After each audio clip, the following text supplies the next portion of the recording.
Hello everyone and happy railroading. I am back and have been working on the layout as of late.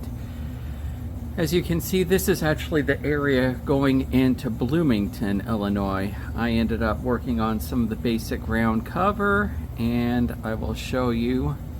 I'm not exactly sure if this is going to be the final result. Over here, you'll notice that I ended up moving a grain elevator over here. I'm not for sure if I'm going to actually keep that there. I'm also debating if I do decide to keep it there about running a track from Bloomington out here to serve it. So that would be another rail industry that possibly serving. Of course, as you can see, my ground cover is still not finished. I have things to do, for instance, like right over here, finish that off. I need to add more trees. Lots of things to do, but I'm just slowly working my way towards it.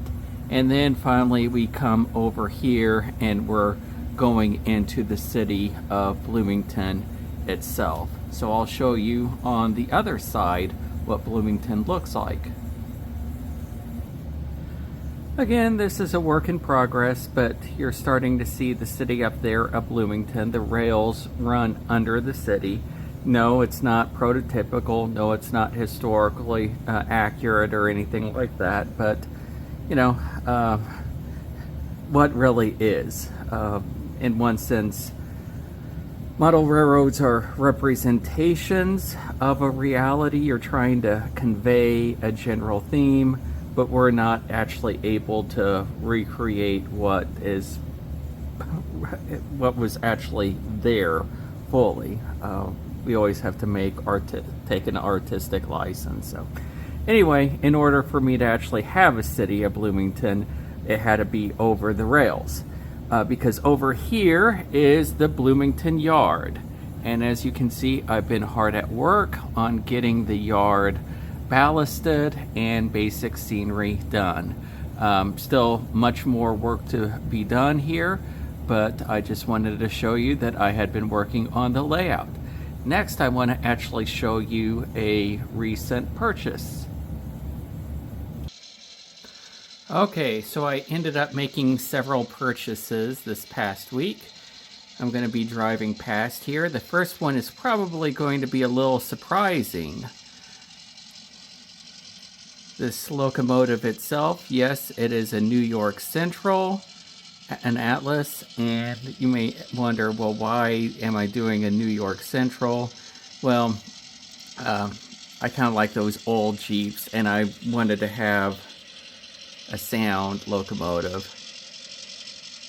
I love that sound. I ended up purchasing quite a few micro trains, weathered cars as well. All of these are new purchases.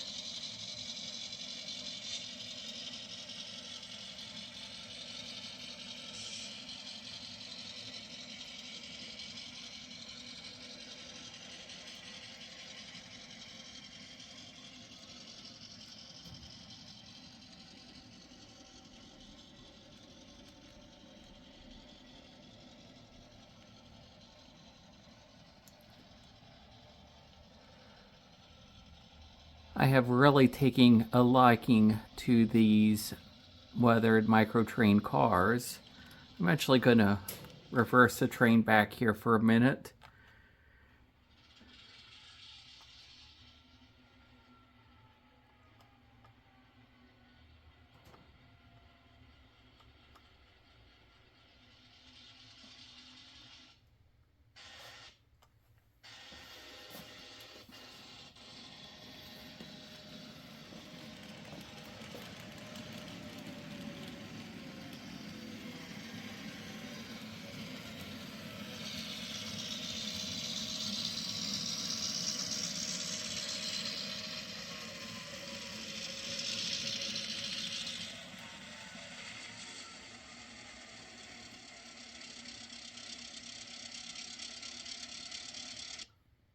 I really love listening to this locomotive in N-scale. The sound quality, I think, is just superb. and it reminds me, listening to this, it reminds me a lot of the old Paducah rebuilds that were on the Illinois Central Gulf. Of course, I would love to see a manufacturer produce some of the Paducah rebuilds. I know there are many modelers who can go and recreate much more talented than I am. But I don't know. I'm kind of debating. I really love this New York Central paint scheme. Of course, it's uh, way too early for my era. Modeling in the 80s, essentially, this would not be prototypical. So I'm wondering if I should actually modify this a little bit and paint it and put it in the Illinois Central Gulf paint scheme.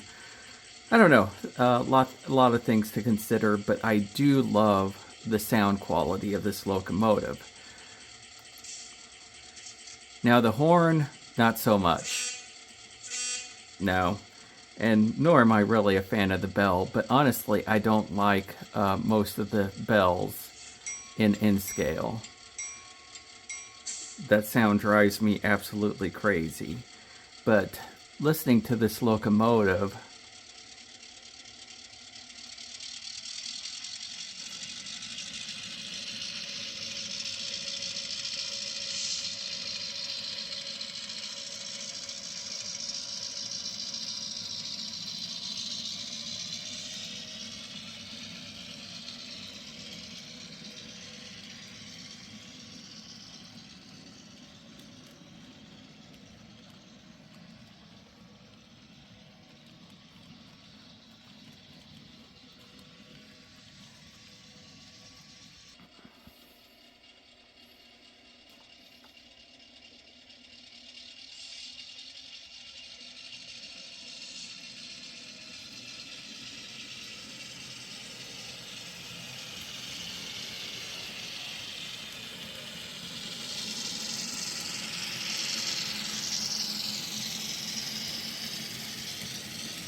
So here we are pulling into the yard. Unfortunately, the air conditioner kicked on, which makes it even harder to kind of differentiate the sound. But I absolutely love the sound of that locomotive, the new New York Central. Like I say, I don't know what I'm going to actually do with it in the future, but we'll find out. I absolutely love these Microtrain weathered cars. It's really kind of forcing me to think about my train car collection and my need to start weathering it. So that's probably going to be another project for the future as well, and that'll take quite a while doing that as well. Thinking about train cars, so this was the largest amount of train cars that I purchased in a long time. Actually, I haven't purchased train cars in quite a while, and I was starting to put more of my collection on the layout since I'm getting a lot of the basic ground cover done. And in doing so, I recognize that with these purchases, I now have a nice supply of boxcars and gondolas. I have quite the collection of coal cars, which is perfect for the Illinois Central Gulf, and quite a few tank cars, which of course I need with the refinery operations on this expansion. But I am drastically short on covered hoppers for grain. I was going through, and even though I do have quite a few, I have a number of grain operations on my layout, and I need enough cars for both empties as well as full loads, as well as covered hoppers for the local trains and through trains and whatnot. So I'm actually trying to figure out what I'm going to be doing, because and most of the covered hoppers I do have are in the Illinois Central Gulf paint scheme, which is absolutely wonderful. But I do need to get a little bit more of a greater assortment in order to more accurately depict rail operations. So now it's a matter of trying to figure out what type of covered hoppers I'm going to get, and looking at these weathered microtrain cars are kind of making me want to look for some more weathered covered hoppers. However, it doesn't look like they have made many kind of in the time frame that I'm looking for. So I've got to do a little bit more thinking about that. As you can see, I have a lot more lighting. As a viewer had suggested on the last video, I should go and change light bulbs. And that has been one of the projects that I've been doing. And as you can see, I have changed the light bulbs for LEDs, and it's making the area much brighter as a result of that. So thank you very much for recommending that change. It was one of those things that I'd been wanting to do. But like anything else, there are so many things you want to do, just never enough time to do. So I took the time, made that update. I made the update of getting the ballasting done on the yard. Not perfect, but it looks much better than what was there. So I'm trying to think if anything else. So I'm actually going to be taking some time off from doing scenery work.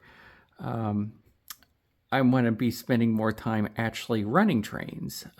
For the last, I don't know, 6 months, year, whatnot, I haven't done any running of trains. So that's what I want to spend some time doing, just having fun with the layout, enjoying running trains, and spending time on the layout.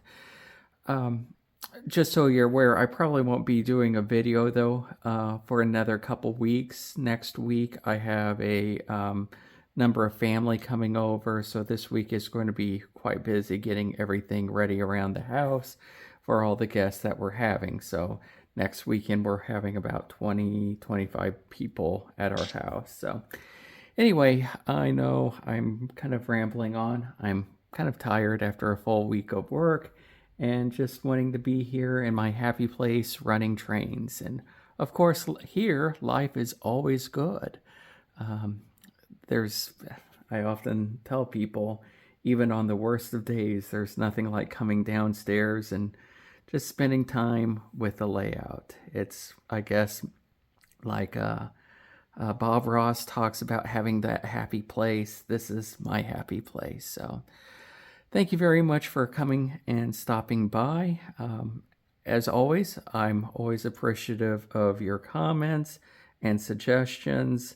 Of course, this layout has a lot more work to be done, but it's time to also enjoy it. So I hope to be making a few videos in the very near future about the layout itself, running some trains, doing a little bit of operations.